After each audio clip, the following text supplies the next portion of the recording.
Vos, Clara Anaí, esos abrazos tejidos y abrigados. El zapabón. Decir que es merecido es poquito, no hay palabras para describir a Chicha. María Victoria. Con nosotros los nietos era sumamente cálida. Yo no me puedo olvidar de los regalitos que nos traía también a nosotros. Eve de Bonafini. Para mí fue una hermana, una amiga, una compañera. No sé por qué la vida nos juntó, pero nos pusimos de acuerdo en muchas cosas. Juan Martín Ramos Padilla. Esa placa que vamos a descubrir con el nombre de Chicha Mariani no es algo decorativo, pero es la asunción de un compromiso de defender las causas populares. ¡Chicha Mariani! ¡Presente! ¡Chicha Mariani! ¡Presente! ¡Ahora! ¡Y siempre! ¡Ahora! ¡Y siempre! ¡Ahora! ¡Y siempre! Radio Caput. Hable bajo, pero hable, no se case. Esas cosas. Radiocaput.com. Estás conectado. Estás en Caput. Javier Vicente es el relatornauta.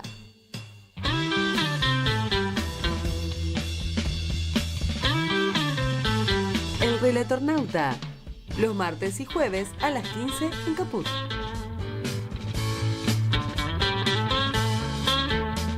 La tierra que te da la vida, da un tiempo para decidir, eligiendo inteligentemente, todo el mundo podrá ser feliz. Jugo de tomate frío, jugo de tomate frío, en las venas deberás tener. Muy buenas tardes a todos, a todas, a todos, bienvenidos a nuestro Relatornauta Contraataca en día lunes, arrancando la semana de este mes de mayo. El sol de mayo viene asomando y una gran marcha mañana seguramente va a marcar un antes y un después para esta sociedad argentina sometida al genocidio de la restauración oligárquico neoliberal con fachada narcocapitalista. Porque ¿saben qué? Si fuese una cascada a la universidad, seguramente a Adorni le daría el presupuesto que le corresponde por la ley de financiamiento universitario. Pero no, la universidad es un centro de pensamiento, de tolerancia democrática, de aprendizaje, de cultura. Todo aquello que detesta la oligarquía reinante, todo aquello que detestan los bestias que nos están gobernando, que quisieran al pueblo lo más analfabeto posible para poder seguirlo dominando como lo están haciendo en este tiempo de alienación a los medios de comunicación y a las redes sociales. Pero yo creo que mañana tenemos una jornada que puede ser histórica, que puede cambiar sin lugar a dudas el curso de los acontecimientos, porque la calle es el lugar donde los pueblos cambian las agendas del poder, es el lugar donde los pueblos plebiscitan las situaciones que están ocurriendo, es el lugar donde el 25 de mayo, en esa plaza histórica donde mañana se van a convocar los estudiantes, pero en general toda la sociedad que está siendo víctima de esta política económica y social que está llevando el gobierno nacional adelante, en ese lugar el pueblo preguntó, que quería saber de qué se trataba. Y aquellos que estaban en el Cabildo Abierto tuvieron que dar cuentas frente al pueblo de qué es lo que estaba ocurriendo. Y mañana también, le pese a quien le pese, este gobierno va a tener que dar cuenta frente a la multitud de qué es lo que está haciendo con los dineros del pueblo, precisamente. Aquellos que decían que venían a garantizar el uso correcto de esos fondos y que al mismo tiempo garantizaban que no iba a haber corrupción en la Argentina, o por lo menos corrupción desde el gobierno. Bueno, parece ser todo lo contrario. Y precisamente de eso se trata una de las novedades del día, porque el diputado con mandato cumplido, Alejandro Topo Rodríguez, amigo de la casa, hombre de consenso federal en el peronismo, justamente ha explicitado en las últimas horas a través de las redes sociales y tuvo amplia difusión en los medios de comunicación, qué es lo que el gobierno está haciendo con el presupuesto. Un presupuesto que fue votado a pedido del gobierno nacional hace tan solo 4 meses atrás, que fue consensuado con gobernadores, con distintos sectores políticos que de alguna manera están cercanos al pensamiento del gobierno nacional. Pero bueno, así de la noche a la mañana han corregido todas las partidas, han reducido muchísimas de las mismas, sobre todo aquellas que se vinculan a la política social, y por eso lo hemos convocado a Alejandro Topo Rodríguez para charlar de este y otros temas. ¿Cómo te va, Topo, querido? ¿Qué decís? Muy buen día y gracias por atendernos. Gracias, Javier, por la posibilidad de dialogar con vos, con todos ustedes nuevamente esta tarde. Gracias. Bueno, ha sido motivo de noticias en la mayoría de los medios porque hoy diste a conocer lo que después se comprobó a través del boletín oficial y de otras instancias administrativas, que es este manotazo de ahogado al presupuesto. De ahogado no tiene nada, porque como decíamos, si la universidad fuese una cascada, seguramente a Dorni le daría el financiamiento que corresponde, ¿no es cierto, Topo? Bueno, sí, efectivamente, el Instituto Consenso Federal dio a conocer esta madrugada, muy temprano, antes de que amaneciera, los lineamientos fundamentales de un anexo de casi 600 páginas que está contenido en la decisión administrativa número 20 de 2026, firmada precisamente por el jefe de gabinete Manuel Adorni y por el ministro de Economía Luis Toto Caputo. Esa decisión administrativa avanza en romper la precariedad ya que tenía el presupuesto nacional aprobado, como vos bien mencionabas, a fines de diciembre pasado, para eliminar recursos que están destinados por ejemplo, a la detención o la detección temprana del tratamiento de cáncer. A esa finalidad presupuestaria le recortaron 5.000 millones de pesos. También se quitaron 500 millones de pesos para lo que son actividades de prevención y control de enfermedades transmisibles e inmunoprevenibles. El Ministerio de Salud también eliminó, podó 20.000 millones de pesos para la compra de productos farmacéuticos o medicinales que funcionan dentro de lo que se denomina el programa de acceso a medicamentos. La Cancillería, es decir, el Ministerio de Relaciones Exteriores, recortó partidas para un programa que lleva adelante acciones de defensa de las Islas Malvinas. El programa se denomina Acciones Diplomáticas Asociadas a la cuestión Malvinas y la Antártida. Le recortaron más de 14 millones de pesos. A la construcción y la puesta en marcha de satélites, de 4 satélites, le recortaron 900 millones de pesos. Hasta los bomberos sufrieron la guadaña porque le quitaron a la partida de servicio de bomberos casi 12 millones de pesos, un 11,8 millones de pesos. Al INDEC le quitaron 703 millones de pesos. A todo lo que es la finalidad de ciencia y tecnología, 400 millones de pesos menos a innovación, ciencia y tecnología, y una rebaja de 8.763 millones en el programa de formulación y ejecución de política en ciencia y técnica, que depende, en este caso, de la jefatura de gabinete de Adorni. También hay groseros recortes y ajustes en obras de infraestructura hidráulica, agua, saneamiento, cloacas, en Tucumán, en Cafayate Salta, en Comodoro Rivadavia, en Rafaela, provincia de Santa Fe, en Concordia, Entre Ríos, en Radatili, en Chubut, en Chaco, bueno, en Catamarca, en Santiago del Estero. Es decir, la guadaña pasó por todo el país. Ahora, también lo significativo es que con la firma de Adorni se le quitan recursos a todos los parques nacionales. Hay un guadañazo tremendo al Parque Nacional Iguazú en Misiones, al Parque Lanín en Neuquén, al Parque Ancenusa en Córdoba, al parque también que está en Córdoba de Tras la Sierra, al Parque Nacional Nahuel Huapi, que comparte territorio de Río Negro y de Neuquén, a los alerces en Chubut, a los glaciares en Santa Cruz, en fin, es enorme la lista. Lo que está claro acá es lo siguiente, para hacer un análisis estructural de lo que pasó. Durante los 2 primeros años, el gobierno de Milei prorrogó el presupuesto de 2023. Así es. Lo hemos hablado en muchas oportunidades con vos, Javier. Y esa fue la manera que tuvo el gobierno de ajustar automáticamente.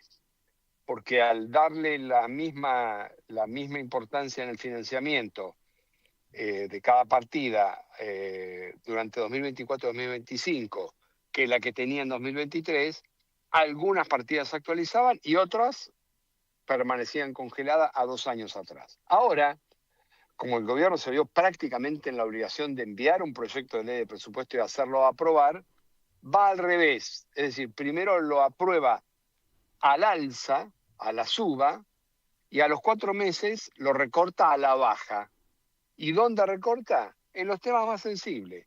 Claro. En ciencia y tecnología, en desarrollo de satélites, en medicamentos, en programas de prevención o tratamiento del cáncer. Es decir, que es un gobierno que realmente piensa y ejecuta la maldad. Es decir, un gobierno que está pensando en hacer daño. Y lo firma nada más y nada menos a este recorte que el señor Manuel Adorni.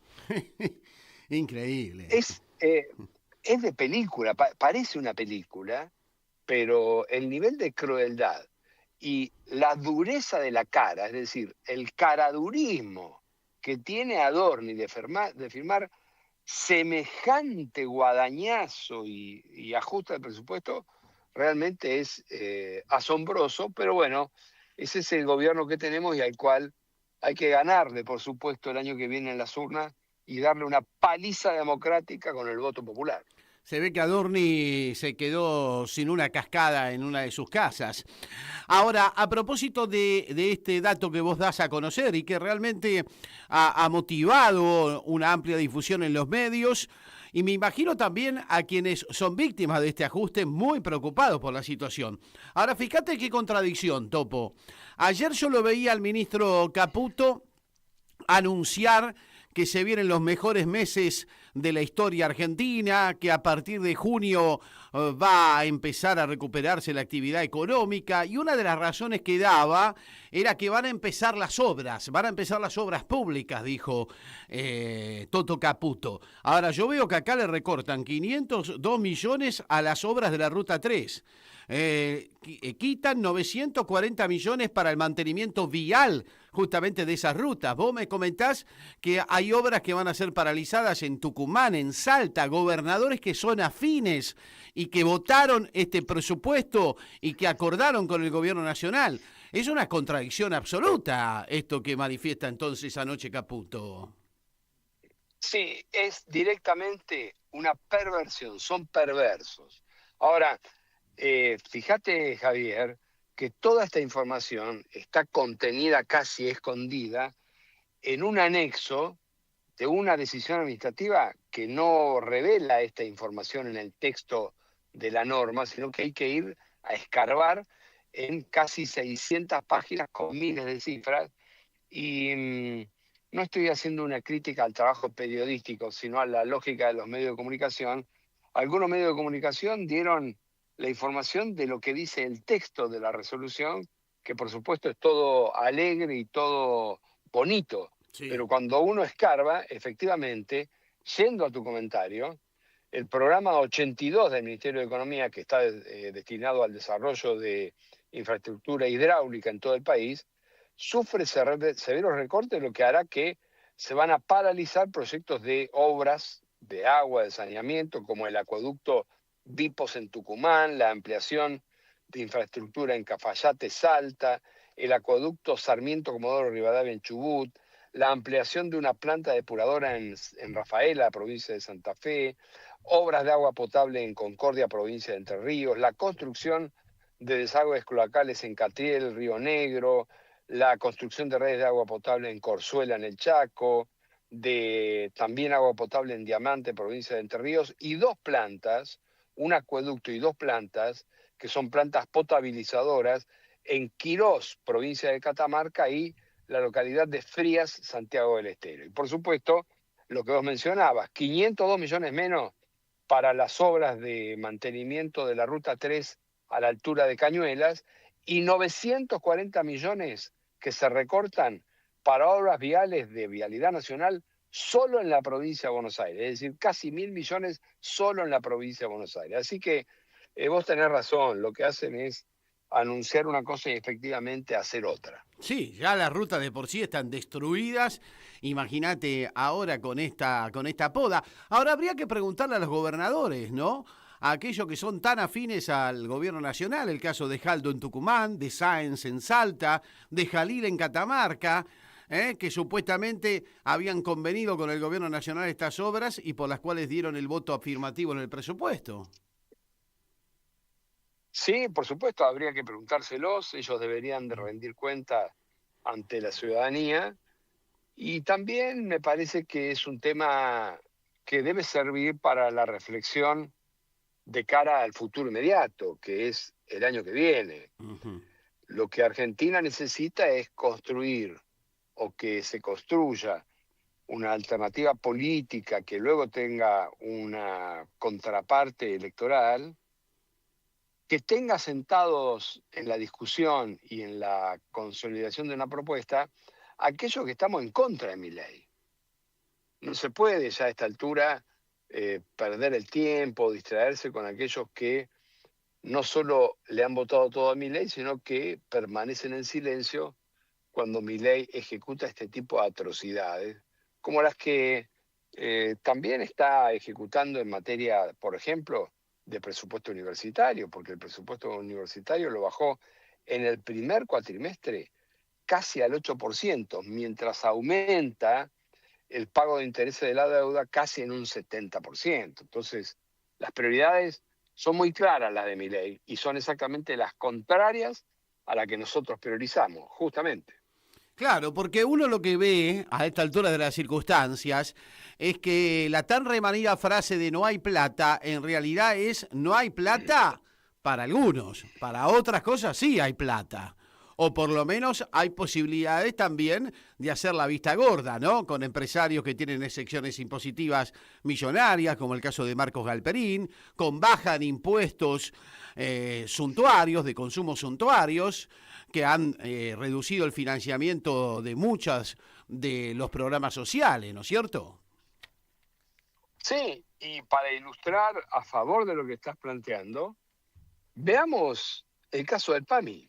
Sí. El PAMI atiende a casi el 80% de los jubilados de la Argentina. Es la obra social más grande de la Argentina, atiende a casi 8 millones a casi 5 millones de jubilados. Es el 80% prácticamente de los jubilados. Bueno, en el primer cuatrimestre de este año, entre enero y fines de abril de este año, el gobierno de Milei redujo los recursos para el PAMI en 29,5% en términos reales comparado con el año anterior. Es decir, que le bajó casi el 30%. Bueno, las cifras, los datos, hablan por sí mismos. Me parece que el gobierno de Milei empieza a transitar una etapa en la que no puede disimular la brutalidad, y menos aún esta brutalidad combinada con corrupción a cielo abierto. Me parece que esto está haciendo reflexionar, con amargura quizás, a amplios sectores de la sociedad que legítimamente tuvieron esperanza y que hoy se ven no solo traicionados, sino también perjudicados, dañados por las políticas de Milei. Sí, y además a mí me parece que esto muestra de alguna manera y da cuenta de las muchas mentiras que se dicen desde el gobierno nacional, ¿no? Porque es evidente que estamos en un círculo vicioso de la economía, donde a la baja de la actividad económica le sucede la baja de la recaudación, y a la baja de la recaudación le suceden estas podas millonarias al presupuesto que ellos mismos votaron, ¿no? Por lo tanto, esta es una demostración cabal de que el plan económico no está funcionando, Topo. Es tal cual lo decís, Javier, lo sintetizás de manera magistral. Aquí hay un círculo vicioso que lleva al achicamiento permanente y el achicamiento alienta el estancamiento. El modelo económico de Milei y Toto Caputo se agotó. Claro. Hay que cambiar el modelo económico en la Argentina. Totalmente de acuerdo. Bueno, Topo, mañana una jornada muy importante para las universidades nacionales. Vos como graduado y como profesor universitario, me imagino que te sentís convocado, pero es una marcha que me parece que va más allá de quienes de alguna manera participan del mundo universitario, ¿no? Yo creo que hay otros sectores sociales también que hoy están siendo afectados, la mayoría de los argentinos, que van a expresarse en conjunto con las universidades. Sí, tengo la sensación de que en los últimos meses, con mucha intensidad, distintos sectores de la sociedad, marco muy especialmente jóvenes, han encontrado este tipo de manifestaciones como un espacio en el que se participa de manera pacífica, pero con mucho compromiso y solidaridad. El 24 de marzo pasado fue ejemplar por la cantidad y la claridad con que se expresaron distintos sectores de la sociedad en Plaza de Mayo y sus adyacencias. Hace 3-4 semanas también pudimos ver lo que significó como fervor y como hecho solidario la presencia del cura DJ, el padre Guilhermi. Sí. Y me parece que esta, la de mañana, es una oportunidad en la que vamos a ver algo similar. Es decir, muchos hombres y mujeres, muchos jóvenes de la Argentina manifestándose pacíficamente, en este caso por una reivindicación que es superior al interés partidario y que va más allá de la coyuntura, que es que se garantice el derecho al acceso a la educación y al financiamiento de la educación universitaria, un derecho que Argentina ha consolidado desde hace muchísimas décadas, pero que ahora, especialmente ahora con Milei, está en riesgo. Alejandro Topo Rodríguez, muchísimas gracias por esta comunicación y la reproducimos en cualquier momento, ¿eh? Gracias, Javier. Muy buenas tardes. Muy buenas tardes. Ahí estaba el diputado nacional de mandato cumplido, Alejandro Topo Rodríguez, de Consenso Federal, dando cuenta de estos datos que ellos pudieron conocer, investigando un poquito más sobre, digamos, las decisiones administrativas del gobierno nacional respecto de estos recortes, de estas podas bestiales que se le han hecho al presupuesto nacional, votado hace nada, ¿no es cierto? Votado hace 4 meses, consensuado con gobernadores que supuestamente habían logrado cosas para su provincia a cambio de ese voto. Y sin embargo hoy vemos que 4 meses después rompen con todos los acuerdos, tiran todo por la borda y finalmente nos quedamos sin presupuesto. Entonces, ¿para qué tenemos presupuesto? Esa es la pregunta que hay que hacerse, ¿no es cierto? Y que deberían hacerse los gobernadores afines, los gobernadores aliados, los gobernadores, muchos de ellos que se dicen peronistas y que de peronista no tienen nada, son verdaderos traidores. ¿Cómo los hubiese tratado Carlos Mujica, no? A los Jaldo, a los Jalil, a toda esta manga de traidores, hijos de putas que asolan a la Argentina, ¿no? Que destruyen la vida de los argentinos a cambio de prebendas que no significan nada, porque fíjate vos, ya le sacaron las prebendas, ya los dejaron sin prebendas. Y eso de cara a las negociaciones que están teniendo para destruir la democracia, porque ahora se viene la reforma electoral que va a destruir a la democracia, que va a sacar las PASO, que va a tender hacia elecciones cuya meta por parte del gobierno son la de hacer fraude, porque no queda otra, pensar en cómo se puede reelegir este gobierno que no sea mediante el fraude, ¿no? Pero bueno, así estamos y esperemos que esto deje enseñanzas, que alguna vez nos deje enseñanzas. Por otro lado, quería comentarles una buena noticia que me acaba de llegar, no son todas malas, lamentablemente, en la lucha del pueblo por sacarse de encima esta ofensiva oligárquica neoliberal. acaba de darle la domiciliaria a Julio De Vido, a ese gran patriota peronista y argentino que es Julio De Vido. Acaban de darle la domiciliaria como corresponde, ¿no? Lo tuvieron casi 3 meses preso, con más de 70 años, cuya finalidad única era ver si se podía morir preso, porque ese es el intento aleccionador que quiere el Poder Judicial gorila sobre los grandes dirigentes peronistas, que pretende realizar el Poder Judicial gorila sobre los grandes dirigentes peronistas. Y para muestra vale el ejemplo nada menos ni nada más que la prisión de Cristina, ¿no es cierto?, de esa gran líder del pueblo argentino que es Cristina Fernández de Kirchner.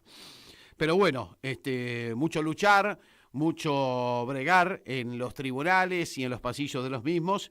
Finalmente se ha conseguido la domiciliaria para Julio De Vido, que pronto va a estar en su casa. Así que le mandamos un abrazo grande. Hoy estamos recordando nada más ni nada menos que al padre Mujica, a 52 años de su asesinato. Lo asesinaron a Mujica y lo asesinó por un mandato de la oligarquía, lo asesinó la AAA, porque claro, no podía haber un cura que estuviese junto a su pueblo, ¿no? Un cura que decía las cosas que decía, un cura que sin lugar a dudas ha sido de lo mejor que hemos parido como sociedad, así como lo decíamos del otro día de Evita, lo decimos también del padre Mujica, sin lugar a dudas, de esa vida maravillosa al servicio de los otros, el concepto clave del bien común, estar al servicio del otro, y el padre Mujica estaba sin lugar a dudas al servicio del otro. Como dice Ricardo Capelli, aquí en un mensaje que me mandó esta mañana temprano charlando con él, quien fue su compañero, quien estuvo junto a él el día que fue asesinado allí en San Francisco Solano. Él recibió también una balacera y pudo zafar. Vamos a ver si después lo podemos llamar. Anda medio pachucho de salud, me decía. Y él me decía que hace 52 años empezó la tragedia argentina, sin lugar a dudas. Sin lugar a dudas que hace 52 años empezó la larga noche que todavía no se termina, más allá del interregno de los 12 años de la década ganada. Recordamos a Mujica, porque Mujica era capaz de decir estas cosas en televisión abierta, nada menos ni nada más. Esta es una entrevista que le hacían en el programa El Pueblo Quiere Saber, que conducía Raúl Urtibrea. El Pueblo Quiere Saber y nuestro entrevistado, padre Carlos Mujica. Padre, le preguntaban cómo se hacía la revolución, sí, en primer lugar, cómo se lograba la liberación. En primer lugar, pareciera que acá el compañero hace un cierto reproche a los idealistas. Yo pienso que los únicos que han cambiado el mundo han sido los idealistas. El más grande de todos los idealistas ha sido Jesucristo, que soñó que un día los hombres todos íbamos a dejar de ser pecadores, y dio la vida por eso. Yo creo que el que no es idealista es un cadáver viviente. Segundo, con respecto a la liberación, yo no dije como opción que uno puede, diríamos así, decidir. Acá no hay alternativa o elecciones libres, sino que es una constatación. El otro día en una reunión de sacerdotes en las cuales estábamos sacerdotes del tercer mundo, que no son del tercer mundo y que son del anti-tercer mundo, pero una reunión de distintos sectores de sacerdotes, se habló así informalmente sobre la situación, porque estábamos muy preocupados por la situación política de nuestra patria, y la conclusión fue unánime. Si acá no hay elecciones libres, nosotros no vamos a poder impedir que miles y miles de jóvenes engruesen los grupos guerrilleros. Porque acá ya la alternativa es límite. Pablo VI condena la revolución violenta en la Populorum Progressio, a no ser, dice, en el caso de tiranía evidente y prolongada, que ponga en peligro los bienes de las personas y de la comunidad. Si acá no hay elecciones libres y hay proscripciones, se configura claramente la condición de tiranía evidente y prolongada. Nuestro pueblo sencillo y humilde es profundamente pacífico. Lo que sucede es que nuestro pueblo, ese pueblo humilde y pobre, es el que padece terriblemente la violencia. La violencia de ir con el diario bajo el brazo cada día a preguntar si se consigue trabajo. Cada vez que viene una persona a ofrecerme a mí trabajo, yo agarro el micrófono de la capilla y llamo a las 6 personas y se presentan 60. La violencia de no saber qué le va a dar de comer al día siguiente. Lo que yo pienso es que mi pueblo es profundamente pacífico, pero tiene paciencia, y la paciencia tiene un límite. Yo pienso que la solución para mis hermanos de la villa la tienen que encontrar mis hermanos de la villa, ¿no es cierto? Acá de lo único que se trata es que haya un gobierno que le permita al pueblo organizarse y realizarse a sí mismo. Precisamente en este frente de villas que ahora están realizando las villas, no están esperando que venga un gobierno tal o cual para organizarse. Son ellos los que deben luchar. No hay que esperar que los de arriba haya papitos, como dije antes, que solucionen las cosas. Yo pienso lo siguiente, que hay dos modos de comulgar con el humilde, con el pobre, que es uno de ellos, radical, diría yo, que es asumir directamente la condición de la clase trabajadora, y realmente yo admiro a aquellos que lo han hecho, ¿no es cierto?, sacerdotes, por ejemplo, sacerdotes obreros o otros estudiantes que incluso entran a trabajar en una fábrica para vivir ellos mismos todos los sufrimientos que sufre interna y propia la clase trabajadora.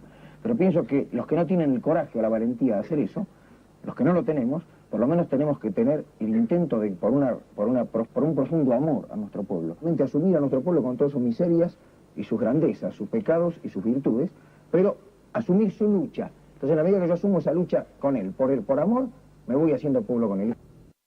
Padre, usted nos habló del socialismo nacional. ¿Usted cree que en ese socialismo nacional puede existir, puede producirse la alianza de todas las clases sociales en Argentina? Y si es así, ¿cómo se concretaría esa alianza? Yo pienso que sí, que en esta primera etapa de lo que se trata no es una función, personalmente discrepo con el esquema que tiende hoy a privilegiar como primera instancia la lucha de clase, que es un esquema marxista que a mi juicio es una expresión de colonialismo cultural en nuestra patria, ¿no es cierto? Un esquema importado del marxismo europeo que no responde a la realidad, y los que han sido los protagonistas de este esquema en la Argentina históricamente siempre funcionaron contra el pueblo. Acá la opción fundamental es o dependencia o liberación nacional, y en esta primera instancia creo que pueden unirse distintos sectores, que pueden ser no solamente, fundamentalmente la clase trabajadora como expresión mayoritaria de estos sectores, pero también otros sectores que se incorporen a la clase trabajadora. Como decía Camilo Torres cuando les hablaba a los estudiantes, ustedes deben ascender a la clase popular, deben hacerse pueblo. Entonces puede darse una conjunción de sectores que luchen contra esos intereses para iniciar ese proceso de liberación nacional. ¿Usted cree, padre? Ahora, posteriormente creo que se va a plantear la cosa. Qué maravilla escucharlo al padre Carlos Mujica en esta entrevista que le hacían allí en El Pueblo Quiere Saber, ¿no? Qué televisión que había en esa época que era capaz de contener a un tipo como Mujica diciendo estas cosas. Y justamente su compañero, quien estaba presente ese día allí en San Francisco Solano, Ricardo Capelli, que también recibió la balacera de los asesinos de la AAA y pudo sobrevivir. Y yo creo que lo hizo justamente para dar testimonio, como lo vamos a hacer hoy charlando con él. ¿Cómo te va, Ricardo? Soy Javier Vicente. Un abrazo, amigo. ¿Cómo estás? ¿Cómo te va, Javier? ¿Cómo estás? Bien. Medio cachucho, pero no importa. Metiéndole para adelante. Bueno, hace 52 años que lo asesinaban a Carlos, ¿no es cierto? Sí, yo hoy cumplo 52 de mi segunda vida, justamente. Claro. Y bueno, hemos hablado muchas veces sobre lo que sucedió ese día y tanto se especuló sobre el asesinato de Carlos que al final, con el tiempo, los hechos te dieron la razón. Fue la AAA la que lo asesinó, ¿no es cierto? Fue Rodolfo Eduardo Almirón de la AAA, a quien yo conocía de Bienestar Social cuando a Carlos lo habían nominado asesor de villas. Iba yo a atender, me hice amigo del jefe de prensa de López Rega, Jorge Conti, que por su despacho pasaba mucha gente armada que yo creí que eran los protectores del brujo, digamos, ¿no? La custodia. Claro. Pero no, después me enteré cuando empecé a conocer nombres y por lo posterior, bueno, y cuando lo vi en la iglesia esperando en última fila, pensé que, bueno, se había enamorado de la misa, ¿no? No, estaba calculando a ver cómo lo iba a matar, ¿no? Claro. Pero yo creo que más allá de quién fue el ejecutor, es cierto que se trató de instalar la versión de que habían sido montoneros, pero nada que se le parezca. Pero yo creo que en definitiva había como un mandato oligárquico de terminar con Mujica. No era posible, y menos en esa época, que hubiera alguien, miembro de la iglesia, que pensara y que actuara como lo hacía Carlos Mujica, ¿no? Bueno, nosotros fuimos a ver en aquella época ¿cómo se llama? Bueno, Pío Laghi. Sí, el monseñor Pío Laghi. Exacto, que Carlos le fue a pedir protección, ¿no? Estoy amenazado y demás. Recién había sido oficializado a esa persona en ese puesto. Bueno, y justamente que empezamos a caminar ahí por los pasillos mejor dicho, por la arboleda que ahí había en la calle Suipacha en esa época. Y bueno, y cuando llegamos después de 4, 5, 6 minutos a la puerta, Piola y agarró la manija a la puerta, abrió y dijo, quédate tranquilo, hijo, te vamos a proteger, vamos a rezar por vos. A los pocos días lo matamos. Qué bárbaro, qué bárbaro. Una iglesia muy diferente a la iglesia, era la iglesia pre-Francisco, podríamos decir. Una iglesia que fue, además, parte de la dictadura militar, parte del golpe, parte del genocidio. Y yo creo que no se puede entender tampoco la existencia de Francisco en su rol como papa, tan diferente al que tuvo antes como Jorge Bergoglio. Pero no se puede entender a Francisco y su mensaje y todo lo que hizo en esos más de 10 años al frente de la iglesia sin entender a Padre Mujica, ¿no es cierto? Yo pienso que una cosa es hablar de Bergoglio y otra cosa es hablar de Francisco, ¿no? Fundamental. De todas maneras, yo te quiero ver a vos o a mí en el momento que te dicen sos papa, ¿no? Y ahí es cuando todos los cables se te cruzan. Bueno, acá no jodo más, ¿viste? Claro. Y ahí empezó a ver la verdad de lo que era la misión de la iglesia, que no era el Vaticano, ni la fábrica de armas, ni Ambrosiano, ni nada por el estilo, ¿no? Creo que ahí se dio cuenta que su misión estaba hacia otros, ¿no? Claro, claro, como le pasó al propio Carlos, ¿no? Que él, siendo de una familia de la alta sociedad, descubrió su misión al lado del pueblo. Esa era su misión evangelizadora, estar al lado del pueblo, estar en la villa, en la 31, que es donde él tuvo su principal actividad, ¿no? Y si él, de ser Carlos Sergio Francisco Mujica Chago Elizalde, pasó a ser el padre Carlos o Carlitos, ¿no? Uh-huh. Entonces ahí es donde dimensionó, ahí yo creo que ahí hace el gran descubrimiento también de lo que es Cristo, ¿no? Cuando dijo que fue el primer gran revolucionario de la historia de la humanidad. Claro. Él no adjudicaba a Cristo, hijo de, que ese no, gran revolucionario. Bueno, para finalizar, Ricardo, y agradeciéndote, sabemos que estás medio pachucho, pero también entendemos y agradecemos el gesto del amigo que siempre está para dar testimonio, porque yo creo que vos salvaste tu vida, que estuvo en peligro total, porque recibiste una balacera grande ese día, pero yo creo que la salvaste para dar testimonio, ¿no? De la vigencia y del pensamiento de Carlos Mujica.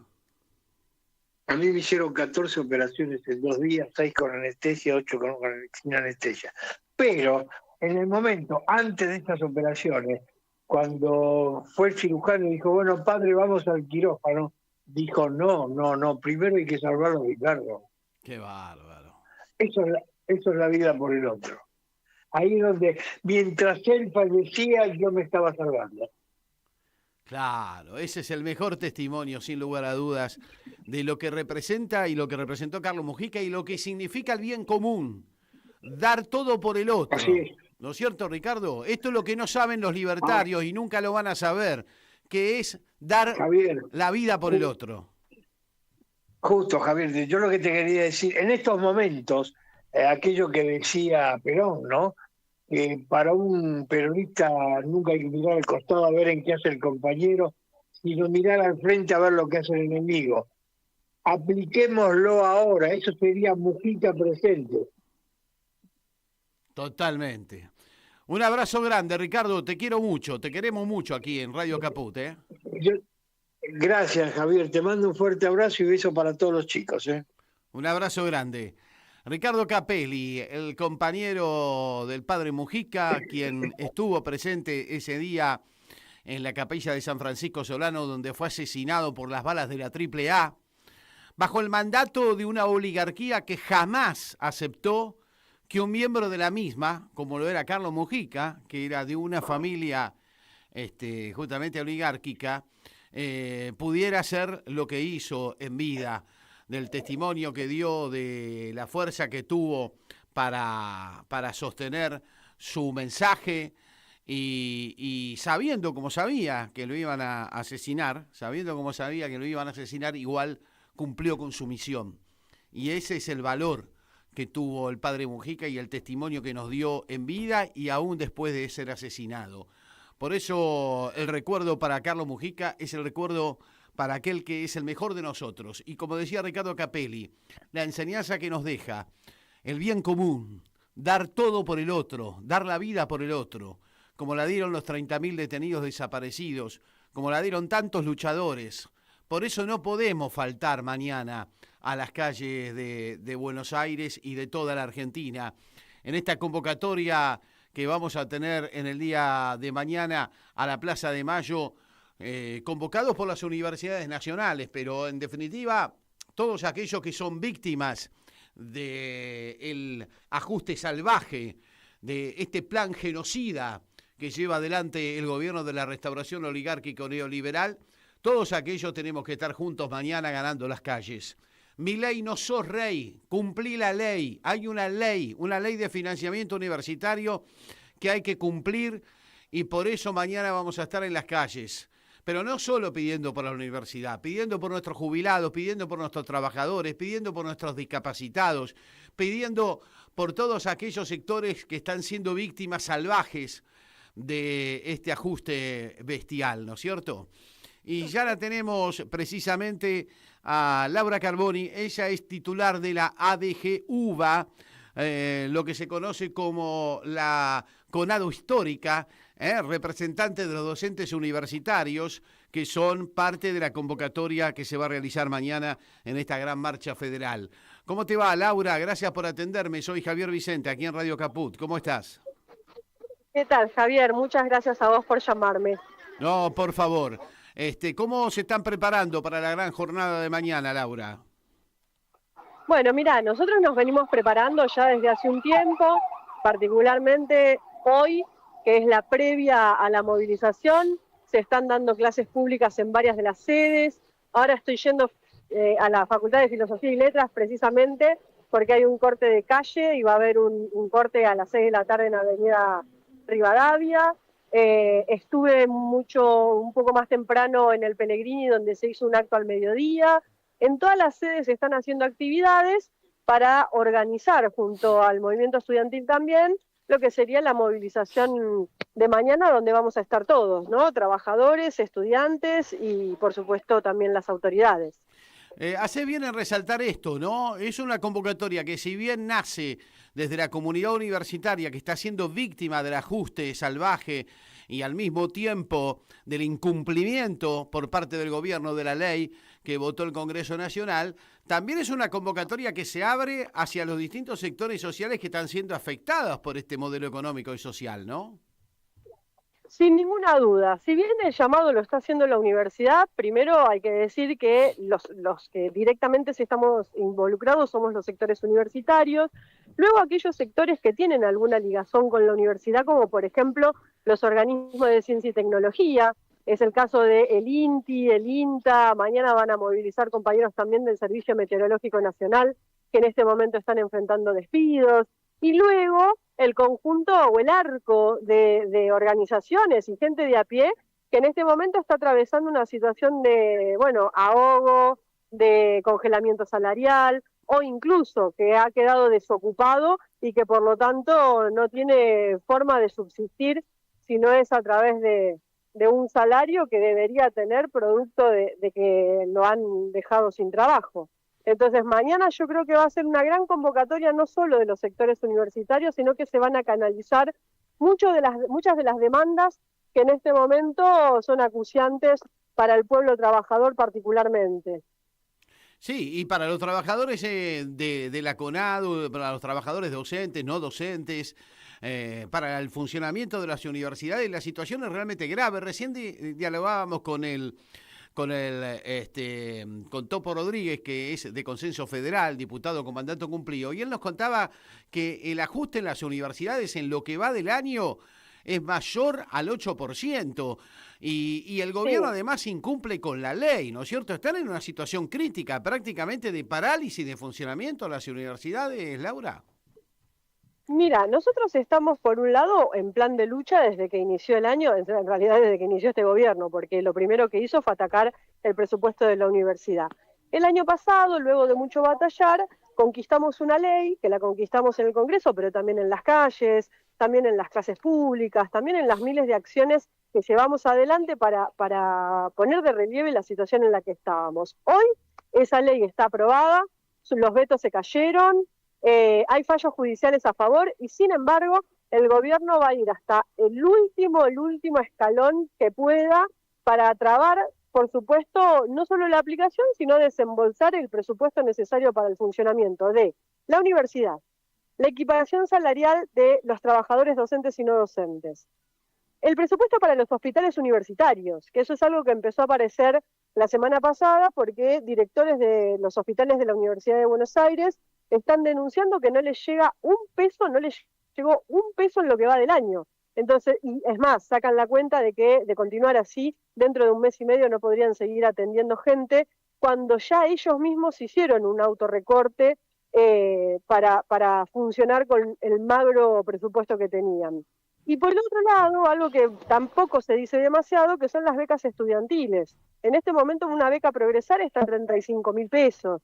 Es un monto irrisorio, y con eso llenás la SUBE y viajás una semana y si te alcanza, porque encima el transporte está aumentando todos los meses en un servicio bastante deficitario, porque hay muchos problemas para viajar, pero que marca un poquito también la situación en la que está el conjunto de los trabajadores de este país con este gobierno. Entonces la universidad ha sufrido un recorte tremendo. Hoy nosotros, para que te des una idea, un ayudante de primera simple, que es el cargo que tiene el 70% de los docentes a nivel nacional, está ganando. Es un cargo que tiene 10 horas cátedras, alguien que tenga 10 años de antigüedad gana algo así como 250.000 pesos, para que te des una idea. Claro, es un desastre. Es decir, que es un desastre. Eso ha llevado a que muchos compañeros o bien renuncian y se van a trabajar a otra cosa o a alguna profesión de manera privada, compañeros que toman más cargos para poder subsistir, o sea, que hay como una autoexplotación producto de tomar cargos en diferentes lugares, o compañeros que tristemente se han hecho famosos. Ayer, de hecho, 2 fueron tapa de un diario muy conocido a nivel nacional, que son afiliados de nuestro sindicato, de AGDUBA, exactamente. Manejando Uber. Exactamente, ahora, que no tiene nada... Ahora, el mensaje del gobierno resulta esquizofrénico, porque por un lado sale el secretario de Políticas Universitarias, Alejandro Álvarez, a decir que mandó las partidas, que no tienen de qué quejarse las universidades. Bueno, por otro lado, hoy se conoce una poda al presupuesto bestial, ¿no? Claro, totalmente. A ver, a nadie le sorprende que todo lo que diga este gobierno es mentira. Pero además, sencillamente, eso se contrasta con un recibo de sueldo. Cuando vos miras el recibo de sueldo de un trabajador, te das cuenta que lo mal que está la universidad, por más que ellos digan que están mandando presupuesto, no es lo que corresponde según la ley de financiamiento universitario, y por eso es que nosotros estamos luchando desde que se votó y se aprobó para que finalmente se implemente. Totalmente. Bueno, Laura, mañana entonces nos encontramos en las calles de todo el país, porque así como el epicentro va a ser la Plaza de Mayo, en todo el país va a haber movilizaciones, porque es una marcha, muchos se equivocan, muchos piensan que es la UBA, no, es la marcha de todas las universidades nacionales y de toda la comunidad universitaria, ¿no es cierto? Exactamente. Mañana estamos en las calles, docentes, no docentes, autoridades, el movimiento estudiantil, de todo el país, de todas las universidades nacionales, tanto acá en Buenos Aires como en cada una de las plazas del poder político en las provincias en donde hay universidad. Muchísimas gracias, Laura Carboni, allí estaremos. Buenísimo, nos vemos mañana en las calles, abrazo grande. Un abrazo grande, ahí estaba Laura Carboni, titular secretaria general de la ADG, Asociación de Docentes, Asociación Gremial Docente de la UBA, lo que se conoce como la CONADO histórica, y esta convocatoria para mañana, que va a ser seguramente multitudinaria, y que yo creo que tiene que marcar un antes y un después, tiene que marcar un mojón para la sociedad argentina. Es el comienzo de una serie de movilizaciones que empiecen a cambiar la agenda del poder, que empiecen a ponerle condiciones a este gobierno que se lleva todo por delante, que no respeta nada, que no respeta ni las leyes, que pasa por arriba de todo, que te dicen no hay plata y estamos viendo cómo la corrupción generalizada en el gobierno se roban todo, se roban hasta el agua de los floreros y después salen a decir que no hay plata, donde no les importa ni el hambre, ni la miseria, ni nada, y donde justamente la educación es uno de los focos de ataque, porque quieren un pueblo absolutamente analfabeto. Es la única manera de poder seguir gobernando la Argentina y gobernándola de la manera que la están gobernando, ¿no? Con una miseria planificada, como bien diría Rodolfo Walsh, para la mayoría de los argentinos, para el 90% de los argentinos. Por eso es tan importante la movilización de mañana. Yo creo que la movilización de mañana tiene que marcar el inicio de una serie de movilizaciones que de aquí a diciembre le pongan condiciones a un gobierno que tiene que escuchar al pueblo y si no se va a tener que ir, aunque falte todavía un tiempo para las elecciones de presidente del año 2027. La gente no da más, el pueblo no da más, por lo tanto no puede esperar tanto. Y la movilización es clave, es fundamental. La movilización popular es la que cambia las agendas del poder, es la que cambia el termómetro social, es la que visibiliza los conflictos. Y a mí este lema me gusta muchísimo. Mi ley no sos rey, cumplí la ley. Marcha Federal Universitaria mañana 12 de mayo en Plaza de Mayo y en las plazas más importantes de todo el país. Bueno, nos estamos yendo, con el recuerdo de siempre para el padre Carlos Mujica, celebrando que Julio De Vido, nuestro compañero Julio De Vido, ya pueda irse a su casa, después de ser víctima, por supuesto, una vez más, del odio oligárquico, que lo metió preso para ver si se moría en las mazmorras de la oligarquía, pero en la lucha de los compañeros, la lucha de su compañera Lali Minichelli, no dando el brazo a torcer, de muchos que han llevado adelante también las razones legales para que Julio De Vido esté en su casa. Finalmente podemos decir que hoy Julio De Vido se vuelve a casa, el día que asesinaron a Carlos Mujica. Y nosotros aquí en esta tribuna de doctrina, podríamos decir, que es Radio Caput, que es caput.com en YouTube y las redes sociales también de Infosiberia, sin dudas que somos verdaderos guardianes de Mujica. Nos vamos con el tema de León y nos reencontramos el jueves, después de la gran movilización de mañana. Seguramente el jueves tendremos repercusiones de la misma y el jueves va a ser otro país. Acuérdense lo que les digo, porque la movilización de mañana va a impactar de lleno en la sociedad argentina.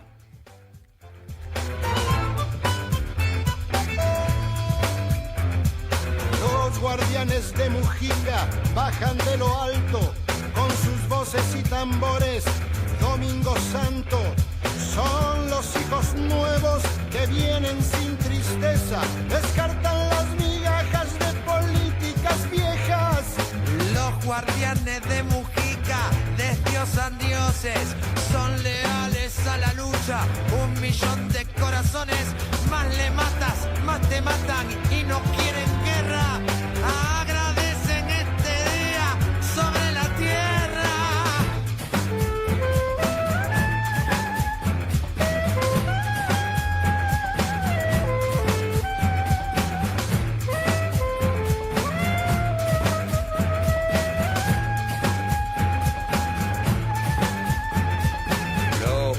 De Mujica cantan y sangran, se meten sin que lo vean, por las buenas o por las malas. Ya no van por pan, ya no van por comida, la mentira es desoída, ya no mendigan. Es más fácil ponerle un velo al sol que sortear todas las sombras de esta Argentina del dolor. Por favor, perdón y gracias. 3 palabras mágicas para la vida, el amor y el corazón.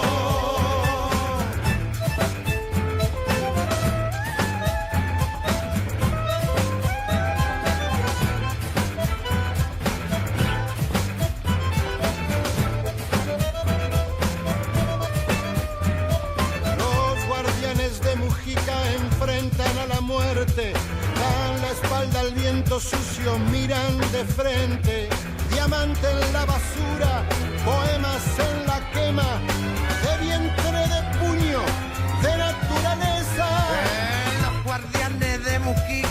llevan todo el peso de lo que robaron, mataron o mintieron.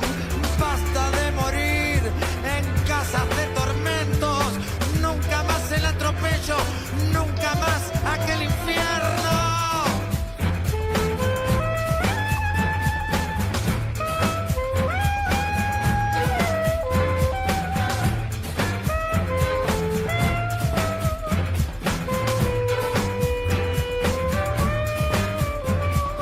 Los guardianes de Mujica llevan a Pugliese en tatuajes credenciales por los días que se vienen. Amanecen con un reto, van de pueblo en pueblo, levantan al caído, estudiantes y murgueros. Es más fácil ponerle un velo al sol que sortear todas las sombras de esta Argentina del dolor. Por favor, perdón y gracias, 3 palabras mágicas para la vida, el amor y el corazón.